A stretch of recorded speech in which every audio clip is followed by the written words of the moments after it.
மாய்கா தேசிய இளைஞர் பிரிவின் ஏற்பாட்டில் நாடு தழுவிய நிலையில் உயர்கல்வி லட்சிய பயணம் 2025 என்ற தலைப்பில் வழிகாட்டி கருத்தரங்கு இம்மாதம் 27ஆம் தேதி ஞாயிற்றுக்கிழமை பேரா, கிடா, பினாங்கு ஆகிய இடங்களில் பிற்பகல் 2 மணியளவில் நடைபெறவிருக்கிறது.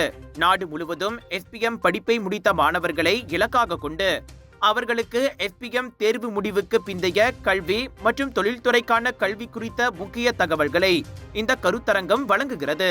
இந்த முயற்சி நமது இளைஞர்களுக்கு சரியான வழிகாட்டுதல் மற்றும் சிறந்த எதிர்காலத்தை வடிவமைக்க உதவும் வாய்ப்புகளை வழங்கும் நோக்கத்தை கொண்டுள்ளது. UPU ஆசிரியர் பயிற்சி கல்லூரிகள் மற்றும் மெட்ரிகுலேஷன் கல்வி திட்டங்களில் இணைவதற்கான வழிகாட்டுதல், பொது பல்கலைக்கழகங்கள், தொழில்நுட்ப கல்லூரிகள், ILP, ETHEC, சமூக கல்லூரிகள், IKBN போன்றவற்றின் கல்வி திட்டங்கள் குறித்த ஆலோசனைகள், கல்வி உபகார சம்பள வாய்ப்புகள் மற்றும் மாணவர்களுக்கான ஆலோசனை சேவைகளும் இந்த கருத்தரங்கில் கலந்து கொள்ளும் மாணவர்களுக்கு வழங்கப்படும். மலேசியா முழுவதிலும் இருந்து வரும் முக்கிய கல்வி நிபுணர்களின் ஆலோசனைகள், வழிகாட்டிகள் மட்டுமின்றி SPM கல்வி முடித்த மாணவர்கள் தங்களது அடுத்த படிகள் குறித்து தகவல் அறிந்து முடிவுகளை எடுப்பதற்கான வழிகாட்டுதல்களையும் இதன் வழி பெற முடியும்.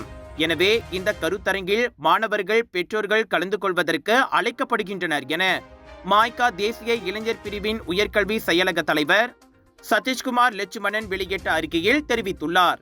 மேல் விவரங்களுக்கு திரையில் காணும் எண்களுக்கு தொடர்பு கொள்ளலாம். ஸ்லாங்கோர் மற்றும் கூட்டரசு பிரதேசத்தை சேர்ந்த மாணவர்கள் காலை 9 மணிக்கு நேதாஜி மண்டபத்தில் நடைபெறும் இக்கருத்தரங்கில் பங்கேற்கலாம். நெகிரி செம்பிலான், மலாக்கா மற்றும் ஜொஹூரில் காலை 9 மணிக்கு இந்த கருத்தரங்கம் ஏற்பாடு செய்யப்பட்டுள்ளது.